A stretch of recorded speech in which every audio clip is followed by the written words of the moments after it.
Hello Saxo friends, Kadrian here, the Sax Habit Coach, bringing you the best practice tips, tools and ideas to help you as a beginner saxophone player develop the practice habits and routines to master your saxophone faster. Now my purpose is to serve, motivate and to inspire you. So if it's your first time here, hit that subscribe button and turn on that notification bell to be notified whenever I upload a new video on this channel. So today I want to share with you 21 mistakes that you should avoid as a beginner saxophone player if you want to learn to play your saxophone faster. Now, just before we dive right in, I want you to share one mistake that you've made when you first started playing your saxophone and what you did to correct it. Contribute to our community by leaving that comment in the comment section below. Now, the truth is that we cannot fully avoid mistakes whenever we are learning a new skill. True, because we learn by mistakes, right? Well, that's kind of ironic because this video says that you should avoid these mistakes. Well, a wise man learns from his mistakes while a wiser man learns from the mistakes of others so that he doesn't have to make the same mistakes and he can move faster. So number one, the first mistake to avoid as a beginner saxophone player is lacking focus. This is one of the major pitfalls for newbies because you are not so sure of what to practice or how to practice, and this happens in a number of ways, like moving from video to video or concept to concept without ever going deep into what you're doing. That's part of the reason why I teach sax habits and I teach you how to practice. Number two, trying to play difficult notes when you know you're not able to play your low notes or your high notes in the regular range of your horn, but you are trying to play, let's say, altissimo notes, or you're not able to play the regular notes on your horn, but you are trying out some alternate fingerings. Number three, learning without a teacher. Now, with the current global crisis, you may not be able to have a teacher in your actual presence, and you know that saxophone teachers are not usually easy to find either, especially in your neck of the woods. However, as an adult learner, you should tap into an online resource or at least an online community that has some amount of structure because you need to be guided towards getting your results faster. Now, it's not the teacher who will guarantee you getting a good sound. It's the work that you will do, but you need a guide to show you how and what. Number four, not following a practice plan or routine. Now, if you don't have a plan or a roadmap, you'll just end up somewhere, right? Additionally, without a practice routine or plan, the process is going to take way longer because each time you practice for a few days or several days, then you stop for a few weeks, then months, and then when you start all over again. By the way, I have a free practice planner and I'll leave it in the description below. So if you're interested in that, you can grab your copy of a free planner where you can plan your practice and follow a structured pattern over a week or month, etc. Number five, not practicing to play your scales. Now think about it. Your scales are fundamental towards learning music, towards learning your saxophone, because this is scales that you're going to use to build your melodies, right? When you know how to play your scales, the possibilities on your saxophone are limitless. Major and minor scales are also part of the fundamentals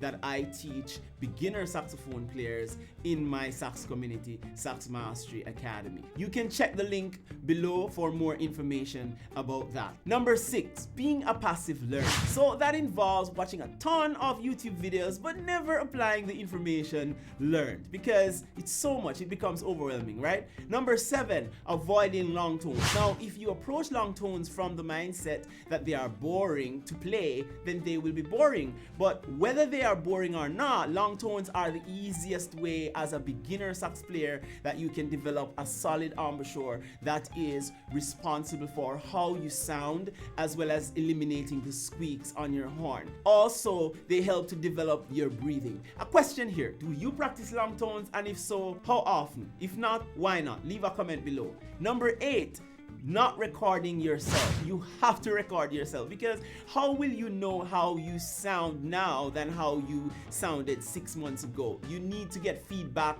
and then learn from that feedback as you move forward. You analyze yourself critically and then you make the necessary adjustments to improve. Number 9, avoiding sight reading. Now, this is a super important skill to develop, even at its very basic level. We often overestimate what we can do in a day, but underestimate what we can accomplish in a month. Now, if every day you commit like 10 or 15 minutes to sight reading, it takes away the overwhelm out of it, and then by the end of the month, you will be surprised by yourself of how much you would have grasped and how much you would have progressed. This is another fundamental concept that I also teach beginners in Sax Mastery Academy. Number 10, not practicing with a metronome. Now, not practicing with a metronome will lead to you having bad finger technique, and then the process of correcting it later will become time consuming and very difficult and sometimes overwhelming. Number 11, playing too fast. Now, playing fast doesn't mean you're playing good. Now, some errors can also be covered up when you're playing fast, but they become apparent whenever you have to play at a slow tempo. Always remember, slow equals smooth and smooth equals fast. Number 12, chasing gears. Now, I've seen and heard about this one too many times. I've seen pictures of dozens of mouthpieces, and I wonder if the person was running a sax accessory shop. Now, it doesn't matter the ligature, the reed, the mouthpiece, the saxophone that you are using to play. At the end of the day, you have to learn to master this beast. Your truest sound comes from the inside of you. Your final result is as a result of what is coming from deep within your soul. Number 13, poor finger technique. So going back to a previous point, you find your fingers flying all over the place and you are twisting your wrist, for example. To get it correct, you have to practice slowly and in front of a mirror, I also suggest, and gradually speed up over time. Number 14, playing in one key. So you know your G major scale or your F major scale, and whether you play by ear or by sight, you play all your tunes, all your songs and melodies in that one key. The truth is that it is stopping your growth. You want to learn to play in all 12 major and minor keys on your horn. Again, that's a fundamental that I teach. Number 15, playing without dynamics. So to convey your message with your sax, you have to play with dynamics, crescendoing and decrescendoing. Your sax won't sound good if you play every tune at the same pitch and at the same level throughout. Imagine your car stuck in first gear. The rev on the engine would be pretty high, and after a while that sound will become overbearing, right? Number 16, practicing without tuning. Now, whenever you're practicing your scales, long tones, or technical exercises, you should practice with a tuner so as to develop your ear and your embouchure, so that when playing, you are producing the right pitches that are in tune, especially when playing with others or you're playing with a backing track. Number 17, a failure to clean the saxophone. Now, if you don't clean your horn consistently, you run the risk of getting mouth sores and saxophone lung, and of course the ultimate deterioration of the saxophone over time. Now, I'll link 2 videos in the cards above where I talk about both of those. Number 18, practicing mistakes. Now, it is easy to make mistakes and continually practice the same ones at the same spot, same place in the music. Now, if you reinforce those mistakes, they will be difficult to correct later. If you find you are making mistakes while practicing on your horn, stop. Isolate the problem, slow it down, and only when you have fixed it should you move on or speed up. Number 19, wrong reed placement. Part of the reason you might be having trouble with playing your horn and you are squeaking or you can't get certain notes to play is that your reed may be incorrectly placed on the saxophone. Additionally, your reed is the wrong strength. It is either too soft